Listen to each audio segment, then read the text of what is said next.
Okay, that's better. I can Stay. see me now. Anyway, the book of Ruth is 4 chapters, and we're going to talk about Ruth's life. Some of it, it's 4 chapters of reading, so some of it I'm going to just talk about, and some of it, a few key points, I'm going to read out of the Bible that I've taken notes on. Now, Ruth, okay, Naomi was married to Elimelech, and they had 2 sons, Mahlon and Chilion. They were from Bethlehem, Judah. Now, Ruth comes into the story. She is a woman of Moab, and this is where they lived. They were from the other land of Bethlehem, Judah, but they moved to Moab, and that's where Ruth met the sons. There was like I said, Chilion, I think I'm pronouncing it right, and Mahlon were Naomi and Elimelech's 2 sons. Well, they met these girls, fell in love, and married them. One of them married Orpah, and one married Ruth. What? Ruth what? Chapter? I'm starting at the very beginning, Okay, honey. okay. This is chapter 1. All right. Right now, I'm down on verse 5. Okay, thank you. It Sorry. says that Mahlon and Chilion also died, both of them, and the woman was left of her 2 sons and her husband. So Elimelech passed away. That was Naomi's husband. He died. And then their 2 sons married and left widows of their wives. And it's like, wow, all 3 of them. The men in that family, generational curse, whatever happened. It doesn't explain their death, but it says that the father died and the 2 sons died. So all 3 of the women had children. The mother, of course, she didn't have any more children, but she was helping the daughters raise their children, the daughters-in-law. And she decided, in verse 7, she decided, wherefore she went forth out of the place where she was, and her 2 daughters-in-law with her. And they went on the land, way to return to the land of Judah. That's where she was originally from. So after all their husbands passed away, here's these 3 women with children and stuff, and they said, Naomi said, I'm going back to my people in the land of Judah. I'm leaving. There's nothing keeping us here. So she said, I release you 2 girls to go back to your families too, because you no longer have any responsibilities to me because your husbands are dead. So you are released to go back to your people. And Ruth said, and they said unto her, surely we will return with thee unto thy people. They both said, no, no, no. We're not going to leave you. Now you are our family. We are going to go with you. She said, turn again, my daughters. This is verse 12. Turn again, my daughters. Go your way, for I am too old to have a husband. So what Naomi was thinking is these daughters were following her around, waiting for her to have another son so that they could marry her other son. And she said, I'm too old to have a husband. And she says, I'm too old to carry a baby. Right. So I can't help you. You're on your own. She said, so just go back to your people and forget it. And they lifted up their voice and wept again.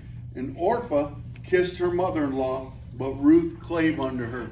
See, Orpah gave her a kiss and said, I love you, but I am going to go. And Ruth hugged her and held on to her. And it says here that Ruth fell down at her feet and worshiped her and said, no, your people are my people. Wherever you go, I go. Whatever you do, I do. Your family is my family. You are my family. You are my mother. Why would I leave you? Okay, that brings me to my first point. Ruth, when things got hard, when things got rough, she didn't turn back. She didn't turn back from what she knew. she had made a commitment for life to this man. And Naomi said, well, you're released. He's dead. Till death do you part. Basically, he's gone. You're on your own. You can go back to your people. And Ruth said, no, I made a commitment. His family is my family. You are my mother. And she said, wherever you go, I'll go. Your people are my people. Wherever you dwell, I will dwell there too. So that's the first point, that Ruth, no matter how it looked, no matter how sad she was, that she took Naomi as her mother and as her family. She did not back up. She stuck to what she believed in and what she knew was right to do. And she stayed with Naomi.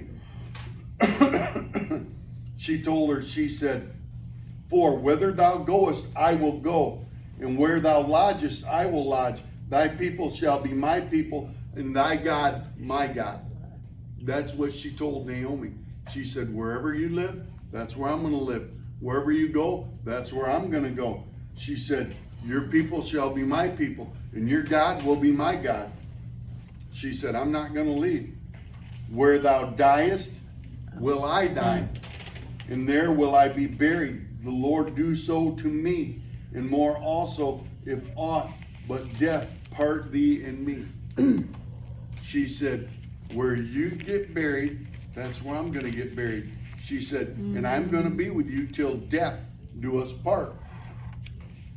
She's remembered the commitment that she made to Naomi's son. She said, I'm going to stay with you. You're my family until one of us dies. I'm going to stay with you. I'm not leaving no matter what happens. I'm staying with you. Wherever you live, I'm going to live. So that point right there is that she stuck to it. She stuck to what she said she was going to do.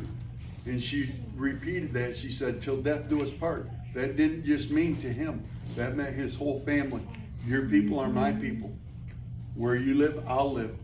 And where you die and get buried, that's where I'm going to die and get buried.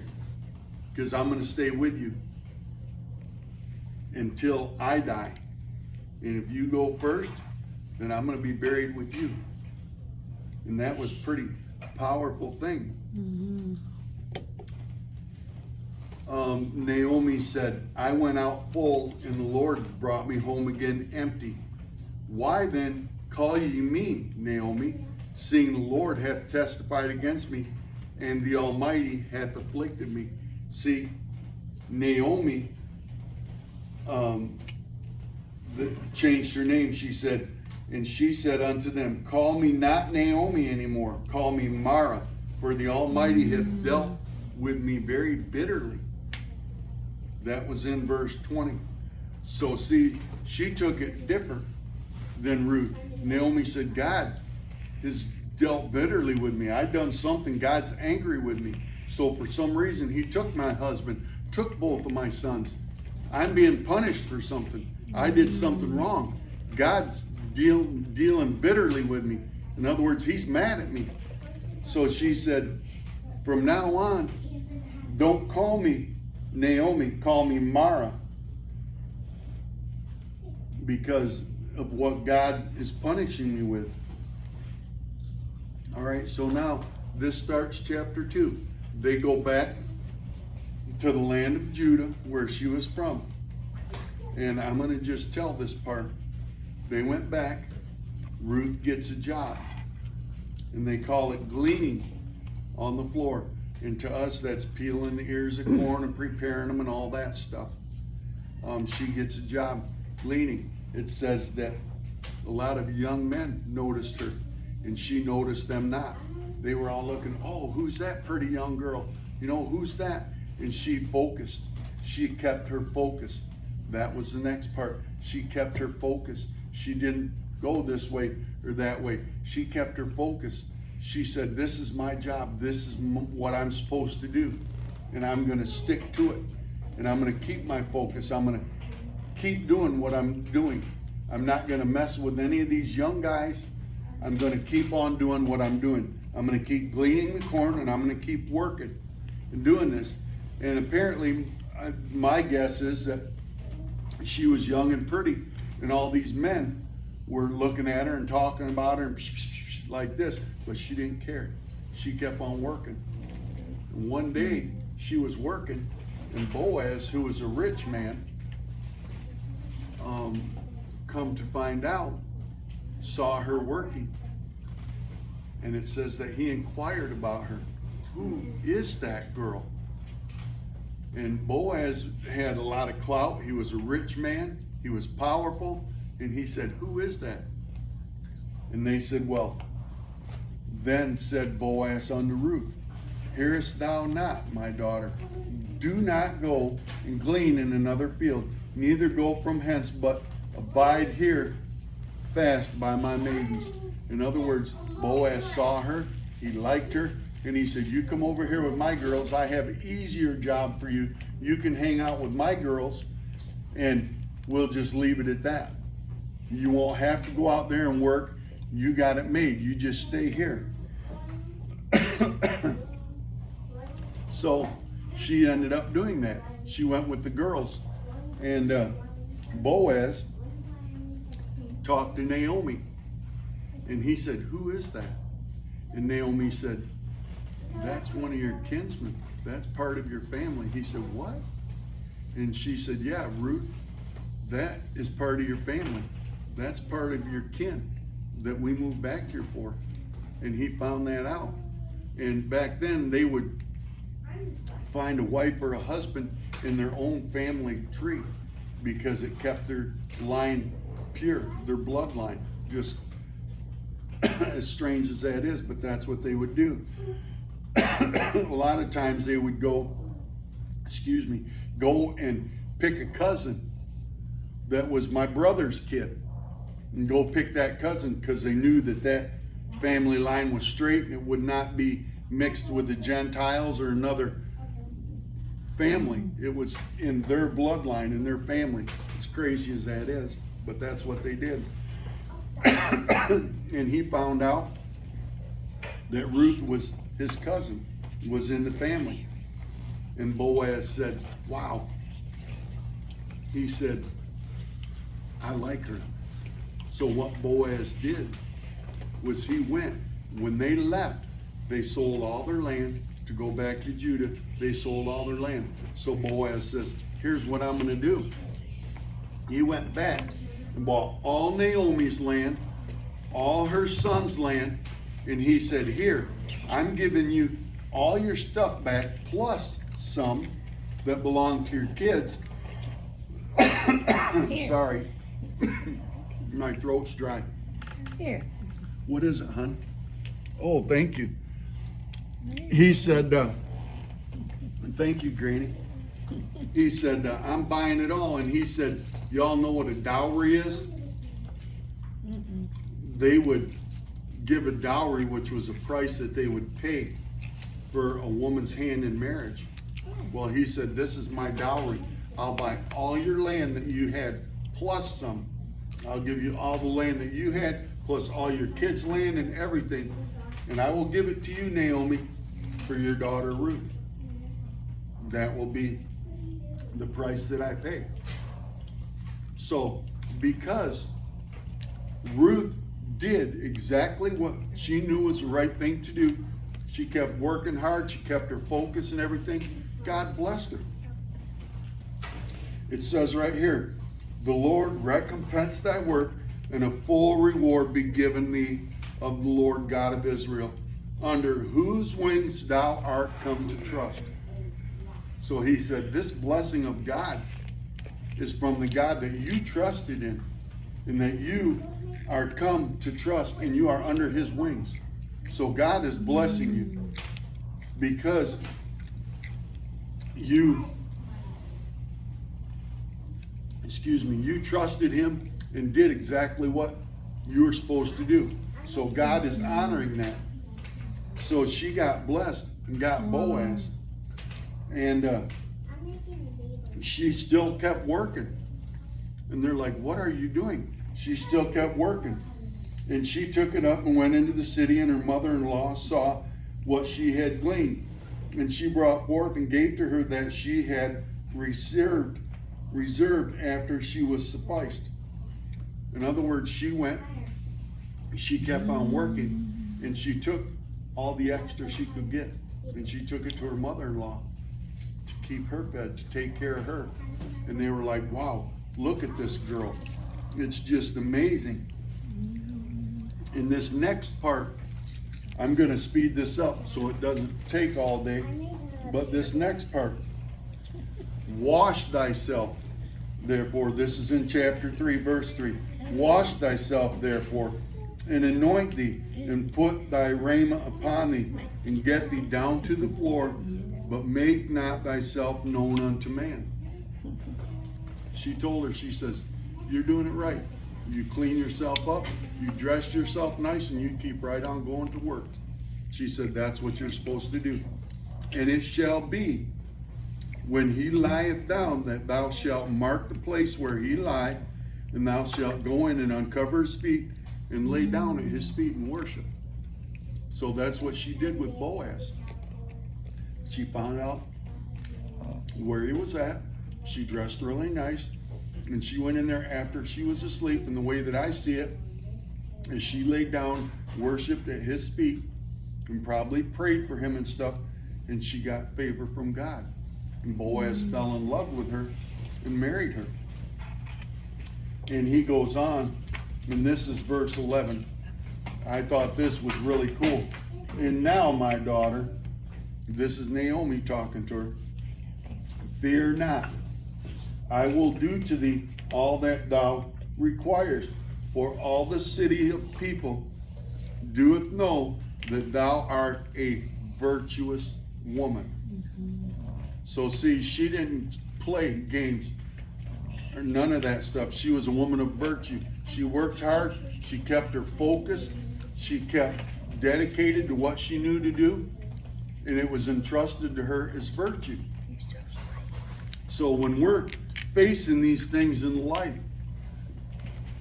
God sees what we're going through. God knows how we're hurting. God knows what it's doing to us.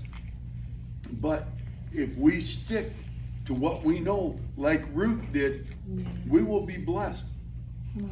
God said she was a virtuous woman, a woman of virtue, meaning that she didn't show herself off to be something she wasn't. She didn't flaunt herself before these men or nothing. She was a woman of virtue. She stuck. She said, okay, this was my husband. His family is my family. So therefore, Naomi, until you die or I die, I'm going to stay dedicated to being your daughter and dedicated to you and serving you, because you are my family.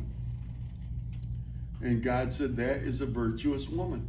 So even though a lot of times we see, and Danny can probably vouch for this, a lot of times we see the easy way out of things. That's not always the best way to do it. No. Because normally the easy way out is not God's way. If we try and take the easy way out, that's not God's way. So he says that Boaz bought all the fields, bought all the property, bought all of the homes that they had, everything, gave it to Naomi. Now this was the manner in former time in Israel concerning redeeming and concerning changing. For to confirm all things, the man plucked off his shoe and gave it to his neighbor, and this was a testimony in Israel. So these people saw it and they learned from it. And this guy says that he plucked off his shoe and gave it to his neighbor. They learned from what Ruth did. And this guy took his shoes off his feet and gave them to somebody else that needed them. So one thing, Ruth was an example. And for us, we're to be examples when we go, when we do. Be an example, a godly example. We can't pay attention to all the mess going on around us. We have to keep our focus on God We have to keep prayed up. And we have to continue the fight of faith. We have to continue what we've dedicated ourselves for. Even in here, y'all. And I know this probably sounds silly to you, but you have all the time in the world to seek the Lord, to talk to each other, to pray for each other, to lift each other up, to be an example of a godly, virtuous woman. That's all we have here today. I don't know where Darren and Lloyd are at, but you have the chance right now to be virtuous women, to be an example of what it's like to be dedicated to the Lord, to be true and trust to Him. It says that Ruth had, because she trusted in God and obeyed God and stuck with God. No matter what she faced, she didn't take the easy way out. And we can be examples. And y'all, when you're in here, in your times of loneliness or your times of, Lord, I don't know why I'm doing this, I don't know why I'm going through this, keep the path, stay on it, seek the Lord. He will help you understand, but most of all, He will bless you for being that virtuous woman, that woman that keeps her time with the Lord important, that woman that keeps on going, even though sometimes you just like, I'm done, this isn't worth it. We are witnesses. The Lord make the woman that is coming to thine house like Rachel and like Leah, which two did build the house of Israel, and do thou worthily in Ephrath, and be famous in Bethlehem. Ruth, he says, you will be famous for what you've done, the way that you lived your life. You will be famous in all of Bethlehem. Just like Rachel and Leah, they were Jacob's two wives. Remember, Jacob wanted Rachel, and he worked 7 years to get Rachel, and he got Leah, and he's like, no, that's not the one that I wanted. I wanted her. I wanted to marry her. So he says, okay, well, you can have Rachel too, but you have to work another 7 years for her. And Jacob, because of his faith, and he didn't take the easy way out and say, oh, okay, I'll just take this one. No, he loved Rachel and wanted to be married to Rachel.